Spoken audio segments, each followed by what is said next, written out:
Good morning everyone. Hi destiny में आप सभी का स्वागत है। हम परमेश्वर के शुक्रगुजार हैं, धन्यवाद करते हैं कि परमेश्वर ने फिर हमें ये मौका दिया कि हम खुदा के घर में, खुदा के चरणों में आकर उसके कलाम को जो है वो सुन सकते हैं और सीख सकते हैं, ताकि हम अपनी जिंदगियों में उसे इस्तेमाल कर सके। हम जो है गिनती उसका 14वां अध्याय जो है वो पढ़ रहे हैं। हमने पहली 10 आयतें जो हैं इसके बारे में पढ़ चुके हैं। आप जाकर हाई डेस्टिनी में इन आयतों के बारे में जो है वो सुन सकते हैं। हमने ये देखा किस तरह से 12 लोगों को चुना गया, 12 गोत्रों के प्रधानों को चुना गया, ताकि वो जाके मुल्क कनान की जो है वो छानबीन करके आए। और जब वो आते हैं, वो उन्हें दिखता है कि वो बहुत ही अत्यंत ब्यूटीफुल जो है वो जगह है जो खुदा ने उनके लिए रखी है। और बड़े डील डॉल वाले आदमी वहां पर उन्हें दिखे, और फल फ्रूट भी जो है वो उन्हें खूब वहां पर, यानी दूध और मधु की नदियां जो है बहती हुई नजर आई हैं। और इतने में क्या हुआ है कि 10 लोगों ने जो है उस चीज को देखकर खुदा के ऊपर नजर ना रखते हुए उन्हें एक गलत जो है सुसमाचार सुनाया। और उस गलत सुसमाचार के कारण जो है बहुत सारे लोग जो है अ, अंधविश्वास में, या वो भयभीत हुए, या उनका विश्वास जो है वो डामाडोल हुआ। इनफैक्ट जब हम पढ़ रहे थे प्रकाशित वाक्य, तो वहां पर 1200, I am sorry, give me a minute, skip हो गया। या जब 1844 में डिसअपॉइंटमेंट डे आया है, जब ये प्रोफेसी की गई कि प्रभु यीशु मसीह 22 अक्टूबर 1844 में आने वाले हैं, तो वो गलत प्रोफेसी के कारण बहुत सारे लोगों ने जो है वो सुसाइड किया। और उनके ऊपर भी जो है वो बहुत ही डर खौफ जो है वो आ गया कि खुदा का कलाम जो है वो गलत है। और बहुत सारे लोगों ने जो है वो खुदा पर विश्वास करना जो है वो छोड़ दिया। इसलिए इट्स वेरी इंपॉर्टेंट कि हम किस कलाम पर जो है वो विश्वास कर रहे हैं।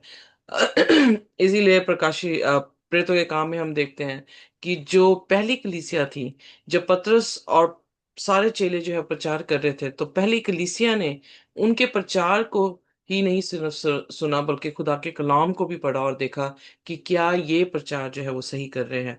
आज आखिरी कलीसिया, लुदीके की कलीसिया, जब हम प्रकाशित वाक्य में देखते हैं 3 अध्याय में, तो वहां पर दिखता है कि परमेश्वर उसकी तस्वीर को जब दिखाता है, तो वो कहता है कि तुम सोचते हो कि तुम अमीर हो, पर मैं तुमसे कहता हूं तुम अभागे हो, तुम गरीब हो, तुम नंगे हो, तुम अंधे हो। कंडीशन जो है वो सिमिलर जैसे इनकी कंडीशन है, कि ये लोग जो है वो किस तरह से अंधे हो गए। इन्होंने खुदा की जितनी भी जो मौजे खुदा ने इनके सामने किए थे, उन पर अंधविश्वास किया, उन पर विश्वास नहीं कर पाए, और अपने विश्वास के टेस्ट में जो है वो फेल हुए। और किस कदर जो है रोना चिल्लाना जो है वो पूरी मंडली, पूरी कलीसिया, पूरी इजरायली लोग जो है वो कर रहे हैं। एक तरफ पूरी इजरायली है, दूसरी तरफ जो है वो जोशुआ और कैलब हैं। और जब हम 10वें वचन में आए, तो वहां पर जिक्र किया गया है कि सारी मंडली चिल्ला उठी, और कि इनको पथरवा करो। किनको? वो कैलब और जोशुआ को, जो उनको खुदा पर विश्वास करने के लिए बात कर रहे थे, जो खुदा के प्रॉमिस के लिए जो है अ, उन्हें इनकरेज कर रहे थे कि हम अपनी जो आंखें हैं वो इन पहाड़ों को, इन चैलेंजेस पे, इन फियर पे जो है, और लोगों के डील डॉल पे ना लगाएं, बल्कि अपनी आंखें जो है वो खुदा पर लगाएं, ताकि खुदा जो है वो खुद हमारा क्या हो, रहनुमा हो, और हमें जो है मुल्क कनान जो है वो दे सके। उनके पास एक आशा थी, उनके पास विश्वास था, अनदेखी चीजों की जो है वो कॉन्फिडेंस।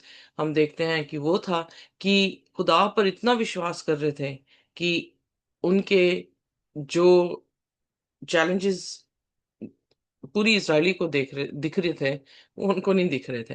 पर आइए देखते हैं आगे क्या होता है, कि जब ये सारी कंडीशन और सारी सिचुएशन क्रिएट हुई है, और उसमें हर एक ने अपना अपना जो है वो क्या कह सकते हैं, अपना अपना स्टैंड जब लिया है, अपनी अपनी खुदा के प्रति उन्होंने अपनी अपनी जो है मनसा या विश्वास को जब दिखाया, तो आगे क्या होता है। पर इससे पहले हम जाएं, आइए अपने सिरों को झुकाएंगे और हम प्रार्थना में जाएंगे। हमारे स्वर्गीय खुदावंद, हम आपके शुक्रगुजार हैं, धन्यवाद करते हैं प्रभु कि आप हमारी जिंदगियों में हमेशा अच्छे काम करते आए हैं, क्योंकि आप भले हैं। और खुदावन, हम आपसे मोहब्बत इसलिए नहीं करते कि आपने बहुत भली चीजें हमें दी हैं, पर इसलिए करते हैं क्योंकि आप भले हैं और आपकी खूबसूरती बहुत ही आ, बहुत ही अलग है हर एक चीज से। खुदावन, आपकी खूबसूरती हम कुदरत में भी देखते हैं कि कितने खूबसूरत आप हैं, कितना खूबसूरत चांद है जिसको आपने बनाया है। हमारे सिर आपके सामने झुकते हैं धन्यवाद के साथ कि आप हमारे परमेश्वर हैं, और आसमान में हम किसी और को नहीं, सिर्फ आपको जानते हैं। खुदावन, हमारे गुनाह गलतियों को आप माफ कर दे जो हमने जाने अनजाने में की हैं, और हम चाहते हैं प्रभु अपने पवित्र लहू से धोकर साफ कर दें, पाक रूह से भरें, ताकि खुदावन हम आपकी हिदायत में हमेशा चलते रहें। हमारी प्रार्थना है प्रभु कि आज के कलाम पर भी आप हमारे आशीष और बरकत दें। आप बोलें और हम सुने, आप बढ़ें और हम घटें, आपका नाम मुबारक ठहरे। इस प्रार्थना को यीशु के नाम से मांगते हैं, आमीन। आमेन। सो आइए देखते हैं 11वीं आयत से। जी। तब यहोवा ने मूसा से कहा, वे लोग कब तक मेरा तिरस्कार करते रहेंगे और मेरा सब अधर आश्चर्य कर्म देखने पर भी कब तक मुझ पर विश्वास ना करेंगे। मैं उन्हें मरी से मारूंगा और उनके निज भाग से उन्हें निकाल दूंगा और तुझसे एक जाति उपजाऊंगा जो उनसे बड़ी और बलवंत होगी। तो उनकी जो मतलब अविश्वास की जो कंडीशन है, खुदा, जैसे हम पढ़ते भी आ रहे हैं किस तरह से खुदा उनके साथ साथ चल रहा है। वो खुदा की दी हुई आशीषों को भी नहीं देख रहे हैं। एक तो इंसान होता है कि मतलब ही इंसान की अच्छा कोई चीज हमें मिल रही है तो चलो कोई बात नहीं, हम डिप्लोमेटिक बन जाते हैं, हम सिर्फ दिखावा कर देते हैं खुदा के सामने। वो खुदा की दी हुई भली चीजों को भी जो है उसकी भी इज्जत नहीं कर रहे हैं। खुदा की तो क्या इज्जत करनी है जो बिल्कुल ही भला है। सो हम इस कंडीशन को देख सकते हैं कि जैसे यीशु मसीह ने मत्ती के इंजील उसके 13 अध्याय में दृष्टांत दिया कि खुदा ने जो है अच्छा बीज बोया और दुश्मन ने आके बुरा बीज बो दिया। और जो उसके सेवक थे कहने लगे कि क्या हम बुरा बीज उखाड़ दें, तो कहा गया कि नहीं, इन दोनों को जो है वो साथ बढ़ने दें। कब तक हार्वेस्ट का टाइम जो है वो दिया गया है कि कटनी तक जो है इन्हें बढ़ने दे। क्यों बढ़ने दे? बिकॉज वो अपने अपने फलों में जब आ जाएंगे तो हर एक आंख देख सकती है कि ये जंगली बीज है और ये जो है वो अच्छा बीज है। पर इनिशियली जब बीज उगते हैं, चाहे वो जंगली हो चाहे वो अच्छा बीज हो, इनिशियली उसका पता नहीं लगता है कि वो अच्छा बीज है या बुरा बीज है, और उनकी रूट्स जो हैं वो एक दूसरे के साथ जो है इंटेंगल होती हैं।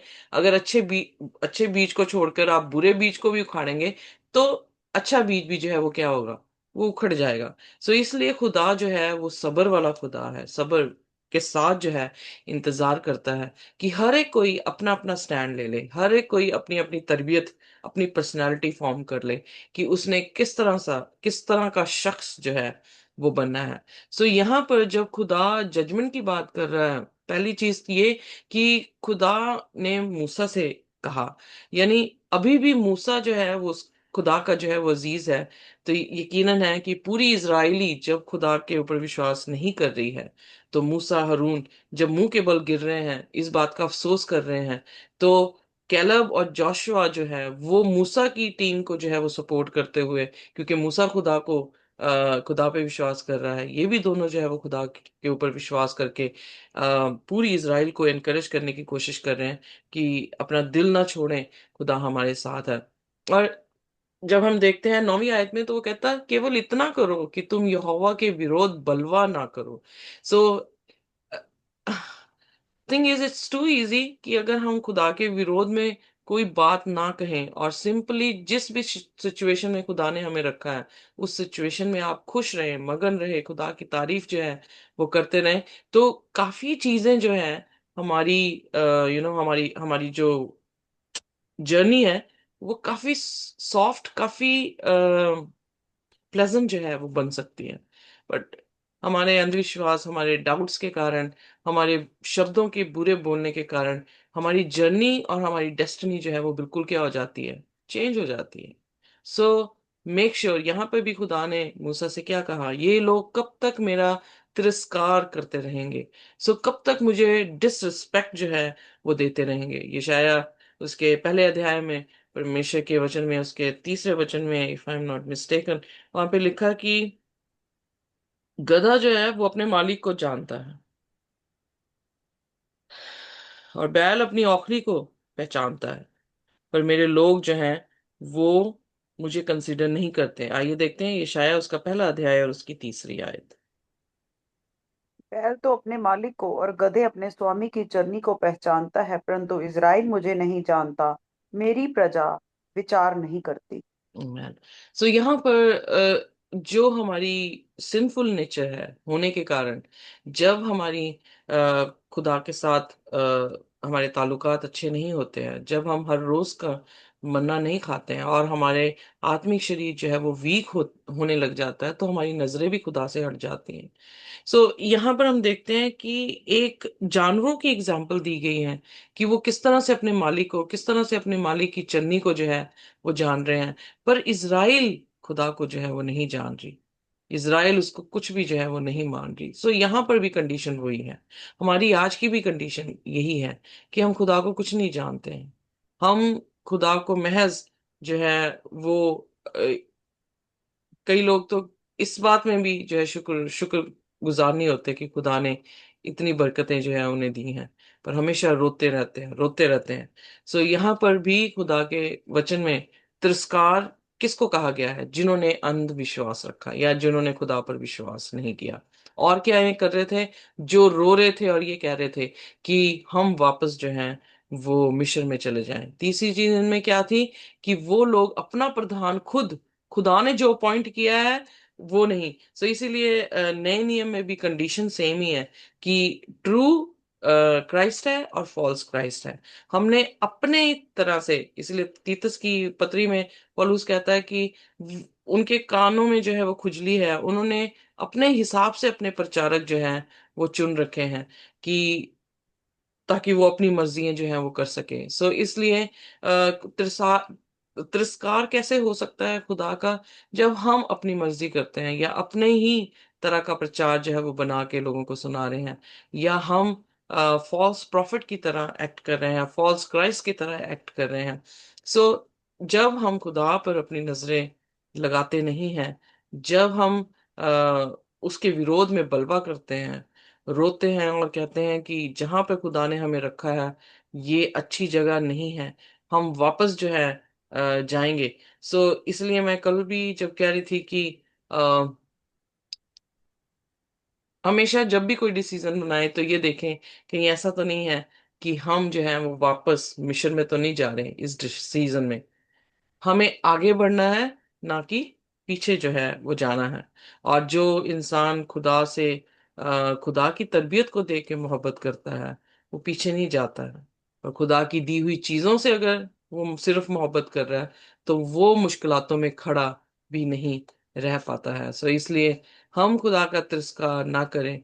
खुदा का तिरस्कार जब उसका इनकार कर देते हैं, इसलिए यीशु मसीह ने कहा जो मेरा इनकार करता है मैं उसका पिता के सामने क्या कर दूंगा? इनकार कर दूंगा।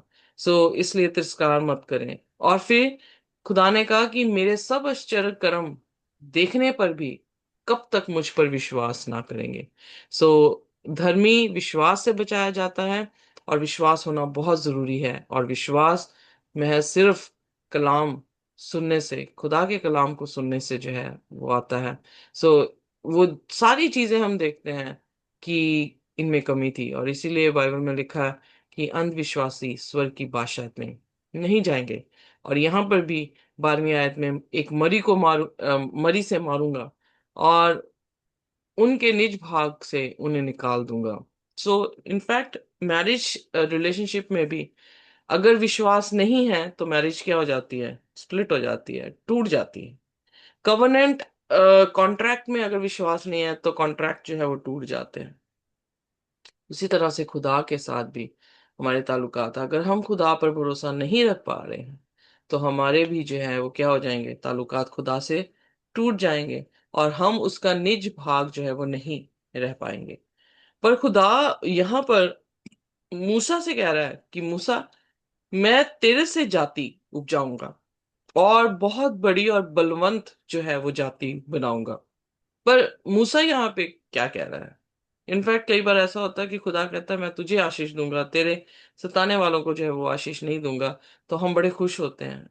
पर मूसा यहाँ पर एक अलग सी तरबियत को दिखा रहा है। आइए देखते हैं उसकी 13वीं आयत में कि मूसा ने यहोवा से क्या कहा। मूसा ने यहोवा से कहा, तब तो मिस्री जिनके मध्य में से तू अपनी सामर्थ दिखाकर उन लोगों को निकाल ले आया है, ये सुनेंगे और इस देश के निवासियों से कहेंगे, उन्होंने तो यह सुना है कि तू जो यहोवा है, इन लोगों के मध्य में रहता है और प्रत्यक्ष दिखाई देता है, और तेरा बादल उनके ऊपर ठहरा रहता है, और तू दिन को बादल के खंभे में और रात को अग्नि के खंभे में होकर इनके आगे आगे चला करता है। इसीलिए यदि तू इन लोगों को एक ही बार में मार डाले, तो जिन जातियों ने तेरी कीर्ति सुनी है वे कहेंगे कि यहोवा उन लोगों को उस देश में जिसे उसने उन्हें देने की शपथ खाई थी पहुंचा ना सका। इस कारण उसने उन्हें जंगल में घात कर मार डाला। हम्म। और यहाँ पर सो हम या सो अब प्रभु की समर्थ की महिमा तेरे इस कहने के अनुसार हो कि यहोवा कोप करने में धीरजवंत और अति करुणामय है, और अधर्म और अपराध का क्षमा करने वाला है, परंतु वह दोष को किसी प्रकार से निर्दोष ना ठहराएगा, और पूर्वजों के अधर्म का दंड उसके बेटे और पोतों और परपोतों को देता है। मैन, सो यहाँ पर काफी चीजें जो है वो देखने वाली हैं कि मूसा जो है यहोवा से क्या कह रहा है। पहली चीज हमें ये देखने को मिल रही है कि मूसा यहाँ पे टेस्टिफाई कर रहा है अपनी जुबान से कि परमेश्वर सामर्थी है। परमेश्वर ही उन्हें मिस्र से लेकर आया है और उसे निकाल कर जो है फिर एक चीज और यहाँ पर जिक्र किया गया है कि परमेश्वर उनके मध्य में रहता है। जितने भी राजा दुनिया में हुए हैं वो कभी भी यू नो लोगों के बीच में जो है वो नहीं रहते हैं। वो हमेशा लोगों से दूर जो है वो रखे जाते हैं। अ, पहली चीज की स्टेटस को दिखाया जाता है उससे। दूसरी चीज प्रोटेक्शन के कारण जो है सॉरी प्रोटेक्शन के कारण जो है आम जनता से जो है उन्हें अलग किया जाता है। यहाँ पर जो खुदा है वो हर राजाओं से डिफरेंट दिखाया गया है कि वो अपने लोगों के मध्य में रहता है। और हर एक को जो है वो दिखाई दे रहा है किस तरह से, एक बादल के रूप में, एक खंबे के रूप में वो आगे आगे उनके जो है वो चल रहा है। यहाँ पर उस खुदा की जो इंटीमेसी है या खुदा का इंटरेस्ट अपने लोगों के बीच में जो हमें देखने को मिलता है कि वो बहुत ही खूबसूरत है। खुदा अपने लोगों को छोड़कर नहीं जा रहा है। खुदा अपने लोगों के बीच में रह रहा है। प्रॉब्लम किसकी है? लोगों की है कि वो रिकॉग्नाइज खुदा की प्रेजेंस को नहीं कर रहे हैं। प्रॉब्लम उनकी है कि वो खुदा की मोहब्बत को नहीं अच्छी तरह से देख पा रहे हैं। मैरिज में भी कई बार इसी तरह से है कि जब तक हम रियलाइज ना करें इंसान की मोहब्बत और दूसरा व्यक्ति अच्छी तरह से एक्सप्रेस ना करे अपनी मोहब्बत, तो कहानी जो है वो जबरदस्त जो है वो नहीं बनती।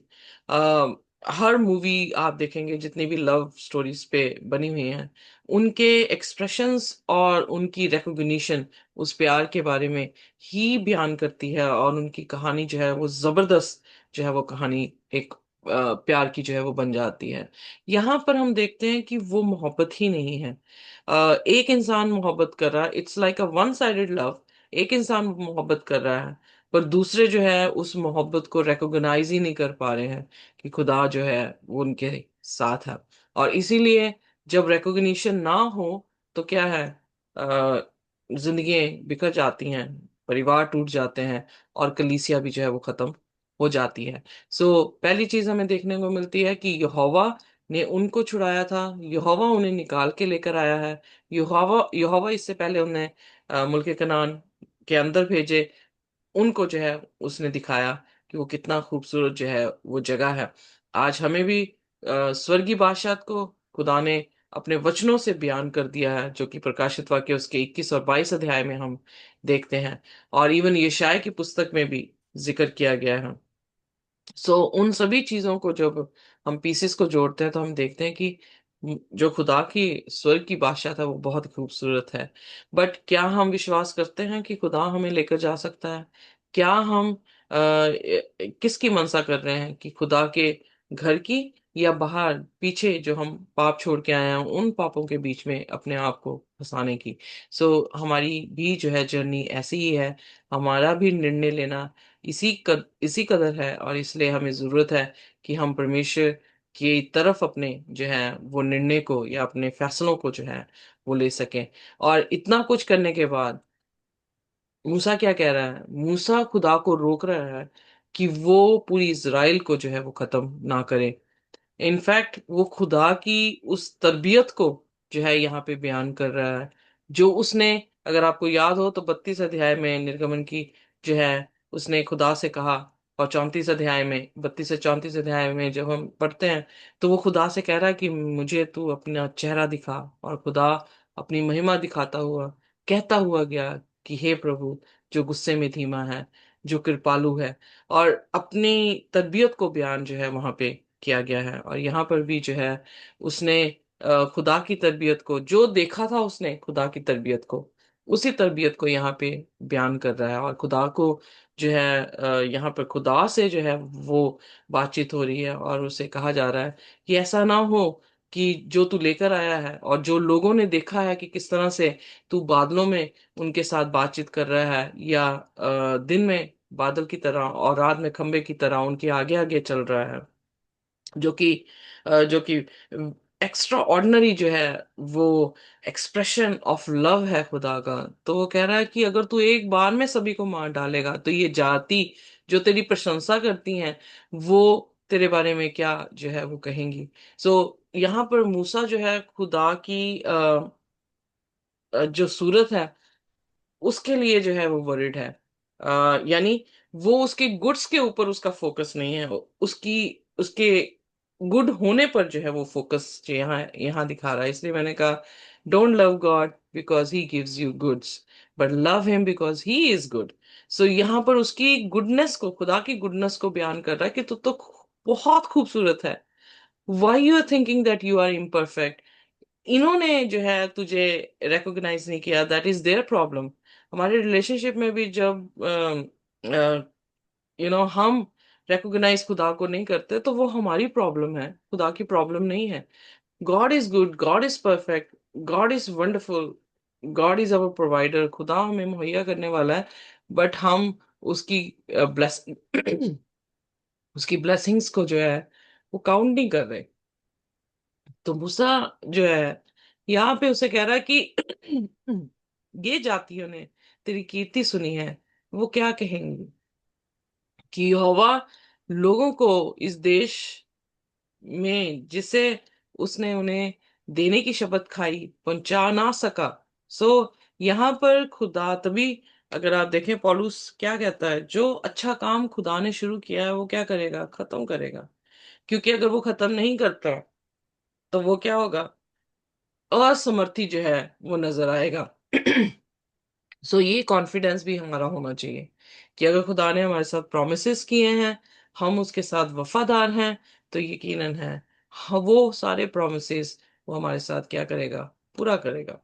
शपथ खाई थी, पहुंचा ना सका, इस कारण उसने उन्हें जंगल में ही घात कर डाला। अब इमेजिन करें कि आप सभी को लोग जानते हैं और देखते हैं कि आप खुदा के लोग हैं, और अचानक से आप पर जो है मार ढार हो जाए और आपके नुकसान जो है वो हो जाए। तो जो अन्य जातियों ने आपको कन्वर्ट होते हुए देखा है, अन्य जातियों ने देखा है कि आपने मसीह को कबूल किया है, उनके ऊपर इम्प्रेशन क्या आएगा?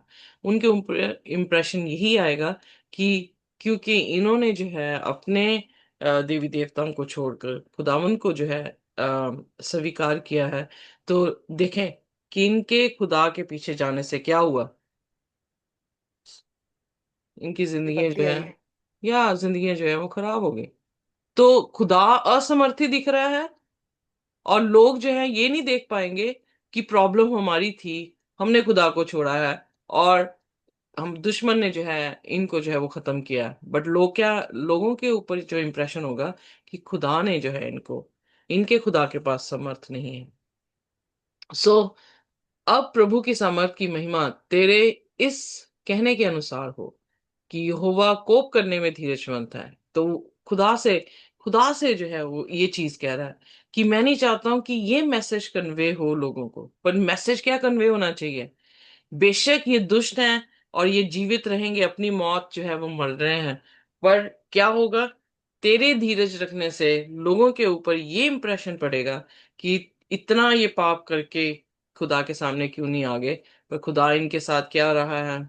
धीरजवंत रहा है, अति करुणामय और अधर्म और अपराध का क्षमा करने वाला। सो यहाँ पर खुदा की तरबियत को उसने कहा कि तू तो पापों को क्षमा करने वाला परमेश्वर है। तू किसी भी तरह से यू नो कहर नहीं करता, और वह दोषी को किसी प्रकार से निर्दोष ना ठहरे। अब उसने दो तरह की तरबियत खुदा की बताई है, एक जो प्यार वाली है, दूसरी वो एज अ जज भी बता रहा है कि अगर न्याय करना है तो तेरा न्याय भी क्या है? खरा है, क्योंकि दोषी किसी भी प्रकार से निर्दोष ना ठहरेगा। और पूर्वजों के अधर्म का दंड उनके बेटे और पोतों और परपोतों को देता है। यानी जो जो हम कर रहे हैं अल्टीमेटली हमारे बच्चे भी करते हैं, वो करेंगे, उनके आगे बच्चे भी जो है वही करेंगे। तो डेस्टिनी पूरे खानदान की जो है, कुलों की जो है, वो हम बांध देते हैं। सो इसलिए अपने कामों पर हमें बड़ा ध्यान देना चाहिए, और जो हम नहीं देते हैं इनफैक्ट, बिकॉज हम जो है ह्यूमन है, और पाप में जो है वो आराम से गिर जाते हैं। बट हमें देखना चाहिए कि हमारे बच्चों के ऊपर जो है वो कैसा प्रभाव होगा, वो आगे किस तरह से जो है वो एक्ट करेंगे। सो दुआ करते रहें, खुदा पर भरोसा करते रहें, हर सिचुएशन में, हर जर्नी में, जहां पर भी वो रखे उसकी जो है वो स्तुति और आनंद करते रहें, और जहां भी वो लेकर चले उसके पीछे पीछे चलते रहें। इतना करें कि आप बलवा खुदा के सामने जो है वो ना करें, बल्कि धन्यवाद के साथ अपने अपने जहन में खुदा की संतुष्टि के साथ जो है अपने सफर को करते रहें। यकीन जानिए कि खुदा आपके साथ है। यकीन जानिए कि खुदा दिन में और रात में आपकी किस तरह से रखवाली करता है, किस तरह से आपको चीजें मुहैया करता है, और उसकी मोहब्बत को, उसकी दी हुई चीजों से जो है वो देखें। मैं उसकी मोहब्बत को जब आसमान में ताकती हूँ, जब पेड़ों की टहनियों जो बिल्कुल भी पत्तों से भरी नहीं है उनको देखती हूँ, जब जानवरों को देखती हूँ, तो मुझे उसकी मोहब्बत जो है वो नजर आती है। और ये आंखें किसी टाइम पे इतना एडमायर नहीं करती थी, पर आज ये आंखें एडमायर इसलिए करती हैं क्योंकि मैं खुदा को उसके कलाम से भी जो है रूबरू देखती हूँ, और उसकी हर एक क्रिएशन की हर एक डिटेल्स को जब मैं उन आंखों से देखती हूँ जो विश्वास से देख रही हैं, तो मुझे बहुत खुशी मिलती है, और मेरी आंखें स्वर्गीय घरों पर लगती हैं जो बहुत ही खूबसूरत होगा। सो हम इजरायलियों की तरह कुड़कुड़ाए ना, हम इजरायलियों की तरह वापस जाने की बात ना करें। हम इजरायलियों की तरह जो है वो अपना प्रधान बनाने की कोशिश ना करें। यीशु मसीह हमारा चरवाहा है, जहां जहां वो हमें लेकर जाए वहां वहां हम चलें। और 1,44,000 लोगों की यही जो है वो तरबियत बताई गई है कि उन्होंने किसी भी तरह से बलवा नहीं किया। उन्होंने मेमने का पीछे जो है चलकर जहां जहां मेमना उन्हें लेकर गया वहां वहां वो गए, और पिता का नाम उनके माथों पर जो है वो लिख दिया गया। उन्होंने एक ऐसा भजन गाया जो कि हम प्रकाशित वाक्य उसके 14 उसकी 1 से 5 में पढ़ते हैं, जो भजन किसी को भी जो है वो आता नहीं था। हमारी जर्नी भी जो है वो हमारा एक भजन लिखती है, और वो जर्नी उस भजन में वही लिखेगी जो जिस तरह हम खुदा के साथ चले हैं। सो आइए हम खुदा के साथ साथ चलें, और उन चैलेंजेस को कह दें कि हमारा परमेश्वर बड़ा है। और खुदा से मोहब्बत सिर्फ इस चीज से ना करें कि वो हमें नेमतें दे रहा है, पर उससे मोहब्बत करें कि वो खूबसूरत है, और उसकी खूबसूरती उसकी तमाम कुदरत में जो है वो पाई जाती है, उसके कलाम में पाई जाती है। अपनी आंखें कलाम में, अपनी आंखें उसकी बनाई हुई चीजों पर जो है लगाएं, ताकि आप बचाए, और आप और मैं जो हूँ वो बचाए जा सके। खुदा हमें आशीष और बरकत दे। और कल जो है हम आगे इसके बारे में जो है 19 आयत से जो है वो पढ़ेंगे। पर यहाँ तक हमने जो सीखा, खुदा हमें कुव्वत दे ताकि हम इसी तरह से व्यवहार ना करें, बल्कि हम खुदा की खूबसूरती को देखते हुए उसके साथ इस जर्नी में मगन रहें। जहाँ भी वो टेंट गाड़ने को कहे, हम गाड़ लें। जहाँ भी वो चलने को कहे, तो हम जो है वो क्या हो, चल दें। खुदा हमें आशीष और बरकत दे। आइए अपने सिरों को झुकाएंगे और कोई भी जन जो है वो हमारे लिए प्रार्थना कर सकता है। आइए हम प्रार्थना में चलें। हालेलुया। धन्यवाद धन्यवाद है मेरे महान स्मर्थी प्रभु यीशु। जमीन आसमान दे खालिक और मालिक मेरे पिता। आसमान तेरा सिंहासन और पृथ्वी तेरे पैरां दी चौकी है मेरे पिता। प्रभु ਅਸੀਂ ਤੇਰਾ ਧੰਨਵਾਦ ਕਰਦੇ ਹਾਂ ਕਿ ਅਸੀਂ ਤੇਰੀ ਨਿਜ ਕੌਮ ਹਾਂ ਪਰਮੇਸ਼ਵਰ। ਪ੍ਰਭੂ ਅਸੀਂ ਪਾਪੀ ਹਾਂ, ਅਸੀਂ ਗੁਨਾਹਗਾਰ ਹਾਂ ਪਰਮੇਸ਼ਵਰ, ਔਰ ਤੂੰ ਸਾਨੂੰ ਚੁਣਿਆ ਹੈ ਔਰ ਚੁਣ ਕੇ ਅਲੱਗ ਕੀਤਾ ਹੈ। ਪ੍ਰਭੂ ਤੇਰੀ ਦਇਆ ਤੇਰਾ ਬੜਾ ਰਹਿਮ ਪਰਮੇਸ਼ਵਰ, ਕਿ ਅਸੀਂ ਤੇਰੇ ਚਰਨਾਂ 'ਚ ਹਾਂ ਪਰਮੇਸ਼ਵਰ। ਆਪਣੇ ਆਪ ਨੂੰ ਨਮਰ ਕਰਦੇ ਹਾਂ ਪਰਮੇਸ਼ਵਰ। प्रभु तुसी बोले है कि अगर तू स्वर्गदूतों की बोलियां बोले और प्रेम ना करे तो तू ठनठनाता पीतल और छनछनाती झांझ है परमेश्वर। साडे मन दे अंदर परमेश्वर उस प्रेम और उस विश्वास नु वधा परमेश्वर, जो तेरी ओर लेके जाए सानू। वचन जो तेरी गहराइयां नु सानू लेके जांदे ने और साडे पैरां दे लिए ਉਹ ਪ੍ਰਕਾਸ਼ਨ ਨੇ ਪਰਮੇਸ਼ਵਰ, ਔਰ ਜੀਵਨ ਦੇ ਲਈ ਪ੍ਰਭੂ ਸਾਡੀ ਜੋਤੀ ਨੇ ਪਰਮੇਸ਼ਵਰ। ਅਸੀਂ ਤੇਰਾ ਧੰਨਵਾਦ ਕਰਦੇ ਹਾਂ ਰੋਜ਼ ਦੀ ਰੋਟੀ ਦੇਣ ਦੇ ਲਈ ਔਰ ਆਪਣੇ ਵਿਸ਼ਵਾਸ ਔਰ ਪ੍ਰੇਮ ਦੇ ਵਿੱਚ ਵਧਾਉਣ ਦੇ ਲਈ ਪਰਮੇਸ਼ਵਰ। ਅਸੀਂ ਆਪਣੇ ਆਪ ਨੂੰ ਝੁਕਾਉਂਦੇ ਹਾਂ, ਆਪਣੇ ਗੁਨਾਹ ਪਾਪਾਂ ਦੀ ਮਾਫੀ ਮੰਗਦੇ ਹਾਂ ਪਰਮੇਸ਼ਵਰ, ਜੋ ਸਾਡੇ ਕੋਲ ਰੋਜ਼ ਬਰ ਰੋਜ਼ ਹੋ ਜਾਂਦੇ ਨੇ। ਔਰ ਪਰਮੇਸ਼ਵਰ ਤੂੰ ਦਿਆਲੂ ਔਰ ਕਿਰਪਾਲੂ ਬਾਪ ਹੈ ਪਰਮੇਸ਼ਵਰ। ਤੂੰ ਦਇਆ ਕਰਨ ਵਾਲਾ ਹੈ। ਤੂੰ ਨਹੀਂ ਚਾਹੁੰਦਾ ਕਿ ਕੋਈ ਆਤਮਾ ਨਾਸ਼ ਹੋਏ। ਤੂੰ ਸਭਾ ਨੂੰ ਬਚਾਉਣਾ ਚਾਹੁੰਦਾ ਹੈ ਔਰ ਹਰ ਰੋਜ਼ ਸਾਨੂੰ ਇੱਕ ਮੌਕਾ ਦਿੰਦਾ ਹੈ ਨਏ ਸਾਹ ਦੇ ਕੇ ਕਿ ਅਸੀਂ ਆਪਣੇ ਗੁਨਾਹ ਪਾਪਾਂ ਦੀ ਮਾਫੀ ਮੰਗੀਏ।